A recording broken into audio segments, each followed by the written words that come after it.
जो मुख्यमंत्री के खुद जनपद हैं आसपास, वहां की हालत देख लीजिए। और अस्पतालों की हालत आप कभी पूछिए और जानिए क्या हालत है अस्पतालों की, कि अस्पतालों में हमारी चर्चा हो जाए, हम लोग सवाल न कर लें, इसलिए पर्दा डालने के लिए ये संभल, औरंगजेब। अरे भाई, सबसे पहले तो औरंगजेब हमें कहा गया था, याद है कि नहीं याद है? आपस में जो हम मिलकर के रहते हैं, जो हम एक दूसरे का सम्मान करते हैं, दुनिया में कम देश होंगे जहां पर इतने धर्म, इतनी जाति के लोग एक साथ रह रहे हों। और भारतीय जनता पार्टी को वो पन्ने इतिहास के पलटने चाहिए। स्वामी विवेकानंद और तमाम देश के महापुरुष, संत, महंत, साधु, विचारक, स्कॉलर्स, बहुत सारे ऐसे लोग रहे हैं जिन्होंने समय समय पर भारत के बारे में, हिंदुस्तान के बारे में कहा है। जहां स्वामी विवेकानंद जी को न केवल पुरानी पीढ़ी, नई पीढ़ी भी इस बात के लिए मानती है और उनको याद करते हैं शिकागो की वो स्पीच। जिन भारतीय जनता पार्टी को नफरत फैलाने का जो काम कर रहे हैं, मैं उनसे कहूंगा कि स्वामी विवेकानंद जी को जब आप इतना मानते हैं तो उन्होंने जो शिकागो में भाषण दिया था, जो सभी धर्मों के लोगों के बीच में जब कहा उन्होंने कि हम उस धर्म से, उस देश से आते हैं जो यूनिवर्सल एक्सेप्टेंस है, जहां पर हर धर्म की, जो हमें धर्म टॉलरेंस सिखाता है। शायद हमारे भारत की संस्कृति यही है कि हमारे अंदर धैर्य है, टॉलरेंस है, और जो भी आया उसको अपना बना लिया या अपना बना करके उसको इस देश में शामिल कर दिया। बहुत सारे इतिहास के पन्ने हैं। एक इतिहास का वो भी पन्ना है कि जहां पर छत्रपति शिवाजी महाराज, जो हमारे समाज के, हमारे परिवार के, और न केवल हम लोग, देश और दुनिया में जो बहादुरी के नाम से छत्रपति शिवाजी महाराज को भी जानते हैं, उनके तिलक के इतिहास के बारे में भी भारतीय जनता पार्टी कभी बताए कि उनके तिलक को कैसे और तिलक कैसे किया गया था। सर, संभल में जिस तरह से घटनाक्रम देखने को मिल रहा है, आज सलार गाजी के मेले की अनुमति नहीं दी गई। कहा जा रहा है कि वो लुटेरे थे और लुटेरों की याद में कोई मेला नहीं लगेगा। देखिए, भारतीय जनता पार्टी हर मिली जुली संस्कृति, हर भाईचारे को, और जो हमारे आपस के एक दूसरे के सम्मान करने का तरीका, जो रहने का तरीका है, जहां पर हम एक दूसरे से मिलते हैं, ये मेले क्या होते हैं? जहां हम सब धर्म जाति के लोगों को मिलते हैं। अगर वो कुंभ की तारीफ कर सकते हैं तो किसी मेले और की तारीफ क्यों नहीं कर सकते? तो ये जो संस्कृति है हमारी, के मेले होते थे, कार्यक्रम होते थे, आयोजन होते थे, हिंदू, मुस्लिम, सिख, ईसाई सब मिलकर के जो रहते थे, वो भारतीय जनता पार्टी को पसंद नहीं आ रहा। और ये सब पर्दा डाल रहे हैं। पर्दा इस बात का डाल रहे हैं कि विपक्ष के लोग ये न तय कर लें कि इस चैनल को बजट कितना मिला है, विपक्ष के लोग ये न जान जाएं कि इस चैनल को बजट कितना मिला है, विपक्ष के लोग ये न जान लें इस चैनल को बजट कितना मिला है। मेरे साथियों, आप भी भारतीय जनता पार्टी के मत बनो। देश में इन्वेस्टमेंट तो नहीं आ रहा है, लेकिन आपके चैनल में इन्वेस्टमेंट आ रहा है।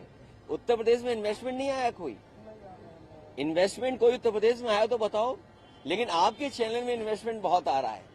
तो मेरा आपसे निवेदन है कि आप लोग भी हमारी मदद करो, इस संस्कृति को बचाओ, क्योंकि सवाल रोजगार का है, सवाल नौकरी का है, सवाल महंगाई का है, सवाल ये भी है कि किसान की आय दोगुनी क्यों नहीं हुई, लखनऊ की मेट्रो क्यों नहीं चल रही, गोमती का पानी क्यों गंदा है, और वो रिवर फ्रंट। आज भी मैं एक विदेश के लोगों से मिला और जब मेरी बात उनसे हुई तो उन्होंने चर्चा की इस बात की कि वो रिवर फ्रंट के सामने से निकले। उन्होंने कहा कि कितना सुंदर रिवर फ्रंट बना था जिसको बर्बाद कर दिया। और मैं आज कहता हूं, पहले भी कहा, फिर कहूंगा मैं बात को, जो गंगा एक्शन प्लान पहला था, जहां पर नदियों को साफ करने का फैसला लिया गया था, यही तय हुआ था कि नदियों में कोई गंदा पानी नहीं आए। वो सबसे बड़ा एग्जाम्पलरी काम अगर किसी ने किया था तो समाजवादी सरकार में उत्तर प्रदेश में गोमती नदी का हुआ था, जिसको भारतीय जनता पार्टी ने बर्बाद कर दिया। और भारतीय जनता पार्टी के बारे में आप सोचो कि वो नाले पर रिवर फ्रंट बना रहे हैं। दुनिया में कहीं उदाहरण नहीं होगा जहां नाले पर रिवर फ्रंट बनता हो। अगर कहीं उदाहरण है तो उत्तर प्रदेश में है। संभल पुलिस का तर्क है कि देश के लूटने वालों के नाम पर मेले की इजाजत नहीं दी। ये हमारी सरकार 30 मार्का सरकार है। मरे कितने? 30। कमाया कितना नाव से? 30। सरकार के खजाने में व्यापार कितना हुआ? 10 गुना, 30 गुना 10,000 करोड़। 30 मार्का सरकार है, इसके बारे में भी तो आप बोलो। और प्रयागराज में अभी भी थानों में, पब्लिक प्लेसेस पर, हॉस्पिटल्स में, रेलवे स्टेशन में, बस स्टैंड में और भी सार्वजनिक स्थल पर लगभग 1000 परिवार के लोगों ने अपने परिवार के खोए हुए लोगों के पोस्टर लगाए हैं। ये कोई जान न ले, कहीं न्यूज न चल जाए, इसीलिए जानबूझ करके ऐसे स्टेटमेंट दिए जाते हैं जिससे कुछ खबरों पर पर्दा गिरता रहे, पर्दा डाल दिया जाए। सर, वक्फ संशोधन मुसलमानों ने आज बड़ा प्रदर्शन किया है। ऑल इंडिया मुस्लिम मसल्ला बोर्ड, देखिए, आप लोग कुछ पहले भी मोड़िए बात को, और आपको याद होगा यही भारतीय जनता पार्टी है जिसने एंग्लो इंडियंस का जो कोटा था लोकसभा और विधानसभा वो खत्म कर दिया। एंग्लो इंडियंस का आरक्षण था, रिजर्वेशन था, सीटें थी, वो खत्म कर दिया। काले कानून लाए थे, ये किसानों की जान चली गई, अंततः इन्हें काले कानून वापस लेने पड़े। अभी कुछ दिन पहले उत्तर प्रदेश से ही हिस्सा बना है उत्तराखंड। हम और आप, और खासकर आप में से जो लोग हैं, एक दो लोगों को छोड़ करके कोई उत्तराखंड में जमीन नहीं ले सकता है। अगर कोई जमीन लेगा तो बता दो हमें। एक ले सकते हैं जमीन, और एक आध और होगा साथी। हम अगर लेना चाहें, आप लेना चाहो, जमीन नहीं ले सकते। ये कानून बन रहे हैं। और फिर नोटबंदी में जान चली गई। नोटबंदी के बाद बताओ भ्रष्टाचार बढ़ा के कम नहीं है। आप नहीं जानते भ्रष्टाचार आपके विभाग में कितना है। आपके विभाग में खुद है, और आपके ही साथी कोई न कोई बताता है कि आपके विभाग में भी भ्रष्टाचार है। और भ्रष्टाचार का तो ऐसा है, और जाने जा रही हैं। आप बताइए कौन किस पे आरोप लगा रहा है। एक अधिकारी आरोप लगा रहा अधिकारी पर, कार्रवाई किस पे हो रही है। एक बच्ची का अभी बलात्कार हो गया, अभी एक प्रोफेसर पकड़े गए। तो न जाने होली पे कितनी हत्याएं हुई हैं। डीएसपी का घर जल गया। आप संभल पूछ रहे हो, मैं आपसे ही कहता हूं, आप बरेली का क्यों नहीं पूछते हो कि डीएसपी का घर जला दिया, सरकारी गाड़ी जला दी। मैं चाहूंगा वो सवाल आप पूछो, उसका जवाब मैं दूं। एक मिनट में नहीं, आप सवाल करिए। नहीं, ऐसे नहीं, बात ऐसे नहीं बनेगी। आप मुझे सवाल करिए कि क्या बरेली में एक डीएसपी का घर जला दिया, पूछिए। नहीं, आप पूछिए ना एक बार।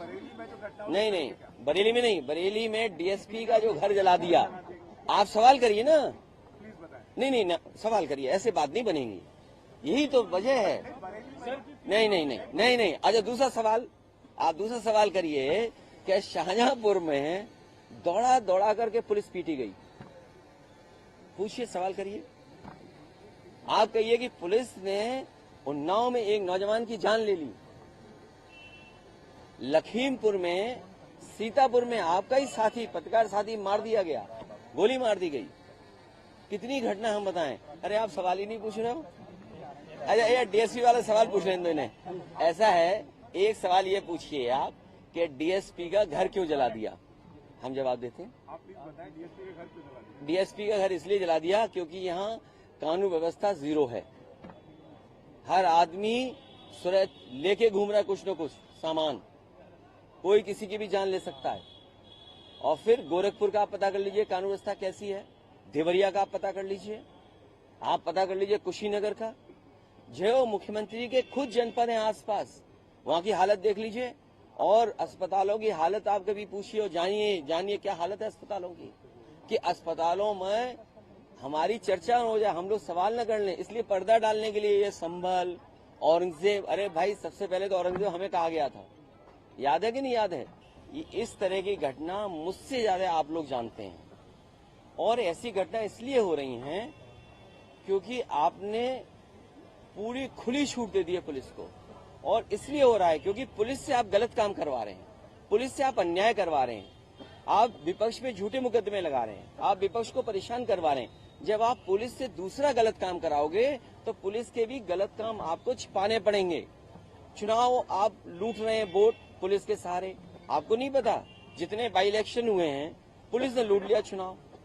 जब पुलिस को आप ये आजादी दोगे अपने पॉलिटिकल एडवांटेज के लिए, पॉलिटिकल लाभ के लिए, तो कल वो भी मनमानी करेंगे, आप उनको रोक नहीं सकते। ये काम है यहाँ के वरिष्ठ अधिकारियों। अगर कोई महिला मरी है 112 में तो कोई कारण होगा, आप पूछिए कि क्यों मरी, ये पुलिस की जिम्मेदारी है बताने की और उस घटना पे कार्रवाई करने की। अगर किसी अधिकारी ने किसी अधिकारी को छेड़ा है तो विभाग को कार्रवाई करनी चाहिए, दोनों को हटा करके जांच करके तब आगे बढ़ना चाहिए। तो बहुत सी ऐसी चीजें हैं जो करनी चाहिए थी, जो सरकार नहीं कर रही है। और मैं भी आपको समझ सकता हूं, जब आप डीएसपी के घर जले की बात नहीं कर सकते हो, उसकी सरकारी गाड़ी जल गई हो वो नहीं बोल सकते हो, पुलिस दौड़ा दौड़ा कर शाहजहांपुर में पीटी गई, और इसलिए पीटी गई क्योंकि मुखर्जी जी के बगल में खन्ना जी बैठते हैं।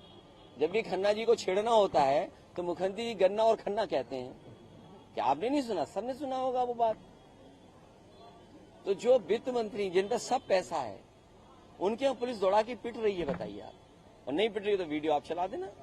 सर, आपके पीडीए के फार्मूले के सामने 80-20 के फार्मूले की बात शुरू कर दी है। देखिए, कोई 80-20 नहीं है, और मैंने 80-20 बोलने वाले योगी नहीं हो सकते। अगर 80-20 का कोई अगर मकसद है उनका हिंदू मुसलमान कराने का या हिंदू मुस्लिम की भाषा बोलने का, तो वो योगी नहीं है। जितना हमने किताबों में पढ़ा है, योगी वस्त्र से नहीं विचार से होता है। कल आप भी कपड़े पहन के आ जाओ तो हम योगी थोड़ी मान लेंगे आपको। योगी विचार से होता है, और योगी हमने इतना ही पढ़ा है कि जो दूसरे का दुख अपना दुख समझे, माया में रह के माया से दूर हो, जिसको गुस्सा ना आता हो, जिसके अंदर नफरत फैलाने की बातचीत न हो, वो योगी होता है। अगर आपने कोई दूसरी परिभाषा पढ़ी हो तो हमें बता देना, हम अपनी इस परिभाषा में संशोधन कर लेंगे। अच्छा, वक्त संशोधन बिल के प्रदर्शन से जुड़ा एक आखिरी सवाल है। ओवैसी जी का कहना है इससे मंदिर और मस्जिदों का साफ तौर पर खतरा है। यहाँ पर धीरे धीरे सभी धार्मिक स्थानों को खतरा है। आप देख लेना, बीजेपी का जो आचरण है उससे सभी धार्मिक स्थानों को झगड़ा है। हमारे केदारेश्वर को भी परेशानी है अब इनको, बीजेपी वालों को। आपको नहीं पता? तो भाई अगर हम भी मंदिर बनाएं, हम अपने साथियों से कहें कि हमें सहयोग करो मंदिर बनाने के लिए, और अगर हम बना के देने की तैयारी कर लें तो उस पर भी आपत्ति है उन्हें। तो अब हम क्या क्या बताएं आपको? भारतीय जनता पार्टी में, उनकी सरकार में हर धार्मिक स्थान को खतरा है।